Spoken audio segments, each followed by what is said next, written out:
They lied to you. For 2 years, the promise was simple: make Moscow pay. The plan was to take $105 billion of Russian money and use it to fund the war in Ukraine. It was the perfect sales pitch.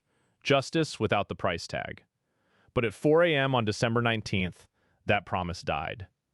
The leaders of Europe walked out of a locked room and handed the bill to you.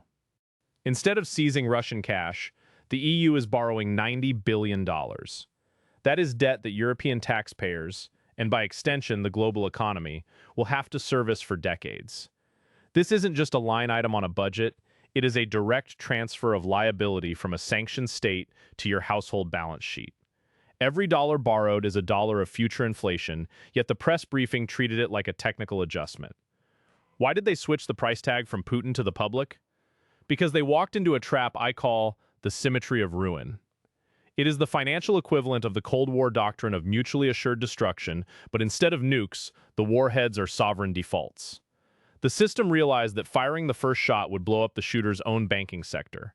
If Euroclear were forced into technical default by Russian counterclaims, the repo markets, where banks lend to each other overnight, would freeze instantly.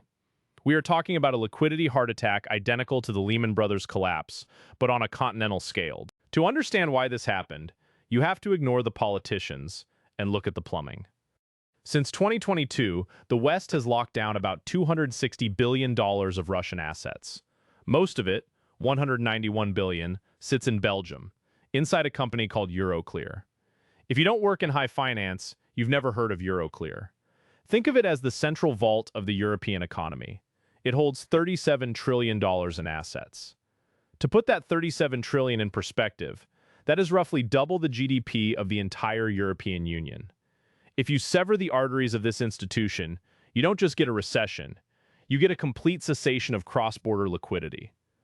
The Russian assets sitting there are just cash from old bonds that expired. Brussels wanted to take that cash, but Moscow saw a way to blow up the system.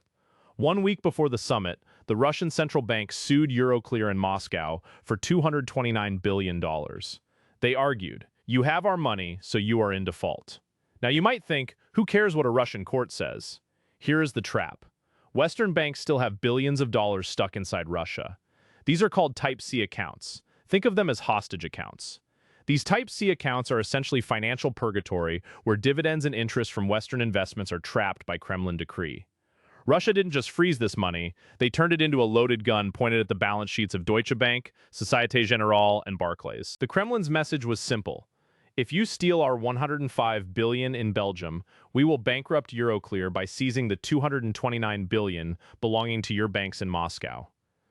This brings us to the Meloni Reality Check. Italian Prime Minister Giorgia Meloni looked at her country's banks. Giants like UniCredit and Austrian banks like Raiffeisen have billions trapped in Russia. If Russia retaliates, those banks take a massive hit. We are talking about capital buffers that would be wiped out overnight, forcing European governments to bail out their own banks to prevent a run. Meloni understood that sticking it to Putin was actually a suicide pact for the Italian financial sector. She killed the consensus. Then came the parachute problem. Belgium's prime minister refused to take the fall alone. He asked Germany and France to co-sign the risk, basically an insurance policy saying if Euroclear goes bust, Berlin and Paris pay the bill. The room went silent. Everyone wanted to spend the money, nobody wanted to insure the risk. De Wever essentially told Macron and Schultz that he refused to let the Belgian budget become the collateral damage for their foreign policy posturing.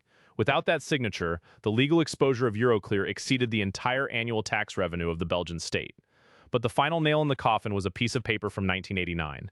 Back then, Belgium signed a treaty with the Soviet Union promising never to seize investments without paying for them. Russia inherited that treaty. This document contains a weaponized investor-state dispute settlement clause, allowing Moscow to bypass Belgian judges and take the case to international tribunals.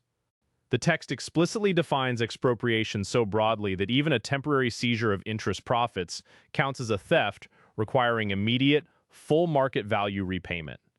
Lawyers warned the EU leaders that if they touched the money, Russia could sue Belgium in neutral courts, like in Hong Kong or Dubai, and win. Belgium could have its ships and planes seized all over the world to pay the damages. International arbitration doesn't care about moral outrage or who started the war. It cares about the strict letter of the contract signed 36 years ago.